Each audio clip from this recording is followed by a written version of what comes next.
Welcome to S7 news. Gas cylinder వాడే వాళ్ళకు కేంద్ర ప్రభుత్వం కొత్త రూల్స్ తీసుకొచ్చింది. ముఖ్యంగా మీ ప్రాంతాల్లో పిఎన్జి అంటే పైప్ లైన్ ద్వారా గ్యాస్ అందుబాటులో ఉంటే ఈ విషయం తప్పకుండా తెలుసుకోవాలి. లేదంటే తర్వాత ఇబ్బందులు ఎదురయ్యే అవకాశం ఉంటుంది. అసలు కొత్త రూల్స్ ఏంటి, ఎవరికి వర్తిస్తాయి ఇప్పుడు చూద్దాము. ఇప్పటి వరకు చాలామంది ఇంట్లలో ఎల్పిజి సిలిండర్ వాడుతూనే కొన్ని చోట్ల పిఎన్జి కనెక్షన్ కూడా తీసుకుంటున్నారు. అంటే ఒకే ఇంట్లో 2 గ్యాస్ కనెక్షన్లు ఉండేవి. కానీ ఇప్పుడు కేంద్ర ప్రభుత్వం ఒక ఇంటికి ఒక గ్యాస్ కనెక్షన్ అనే విధానాన్ని అమలు చేయాలని నిర్ణయించింది. అంటే మీ ఇంటికి పిఎన్జి కనెక్షన్ ఉంటే మీరు ఎల్పిజి సిలిండర్ కనెక్షన్ను కొనసాగించలేరు. పిఎన్జిలోకి మారిన తర్వాత 30 రోజులలోపు మీ ఎల్పిజి కనెక్షన్ను సంబంధిత గ్యాస్ ఏజెన్సీకి సరెండర్ చేయాలి. ఉదాహరణకు మీ ఇంటికి జూన్ 1న పిఎన్జి కనెక్షన్ ఇచ్చారనుకోండి, అప్పుడు జూన్ 30 లోపు మీ ఎల్పిజి కనెక్షన్ను తిరిగి ఇవ్వాలి.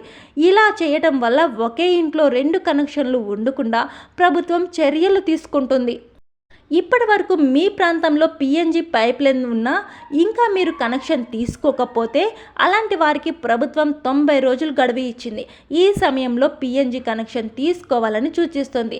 ఇప్పటికి కూడా గ్యాస్ ఏజెన్సీలు వినియోగదారులకు నోటీసులు కూడా పంపుతున్నాయి. ఒకవేళ 90 రోజుల గడువు ముగిసిన పిఎన్జిలోనికి మారకపోతే ప్రస్తుతం ఉన్న ఎల్పిజి కనెక్షన్ను తాత్కాలికంగా నిలిపివేసే అవకాశం ఉంటుందని ప్రభుత్వం చెప్తుంది. అయితే ఇక్కడ ఒక విషయం స్పష్టంగా గుర్తుంచుకోవాలి. ఈ రూల్స్ అందరికీ వర్తించవు. మీ ప్రాంతాల్లో పిఎన్జి పైప్ లైన్ లేకపోతే మీరు ఎప్పటిలాగే ఎల్పిజి సిలిండర్ వాడుకోవచ్చు. గ్రామాలు, చిన్న పట్టణాలు లేదా ఇంకా పిఎన్జి సదుపాయం రాని ప్రాంతాలలో ఎలాంటి మార్పు లేదు. అక్కడ పాత నిబంధనల ప్రకారమే గ్యాస్ సరఫరా కొనసాగుతుంది. మరి ప్రభుత్వం ఈ నిర్ణయం ఎందుకు తీసుకుంది? ప్రధాన కారణాలు ఏంటో ఇప్పుడు చూద్దాము. ప్రధాన కారణం డూప్లికేట్ గ్యాస్ కనెక్షన్లను తగ్గించడం.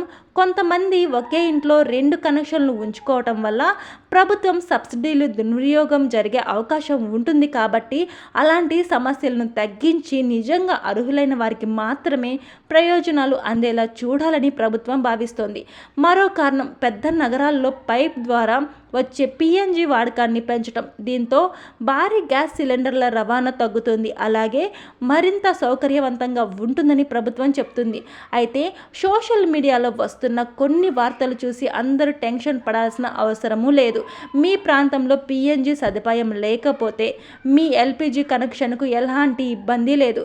30 రోజులు రూల్స్, 90 రోజుల రూల్స్ కూడా మీకు వర్తించవు. కాబట్టి ముందుగా మీ ప్రాంతంలో పిఎన్జి అందుబాటులో ఉందా లేదా తెలుసుకోండి. ఒకవేళ ఉంటే గ్యాస్ ఏజెన్సీ నుంచి వచ్చే సమాచారాన్ని గమనించి నిర్ణయించిన గడువులోపు అవసరమైన చర్యలు తీసుకోండి. మొత్తానికి పిఎన్జి ఉన్న ప్రాంతాల్లో ఒక ఇంటికి ఒక గ్యాస్ కనెక్షన్ ఉండేలా కేంద్ర ప్రభుత్వం కొత్త నిబంధనలు తీసుకొచ్చింది. పిఎన్జిలోకి మారిన తర్వాత 30 రోజుల్లో ఎల్పిజి కనెక్షన్ సరెండర్ చేయాలి. పిఎన్జి అందుబాటులో ఉండే ఇంకా కనెక్షన్ తీసుకుని వారికి 90 రోజుల గడువు ఉంటుంది. కానీ పిఎన్జి సదుపాయం లేని ప్రాంతాల్లో మాత్రం పాత విధానమే కొనసాగుతోంది.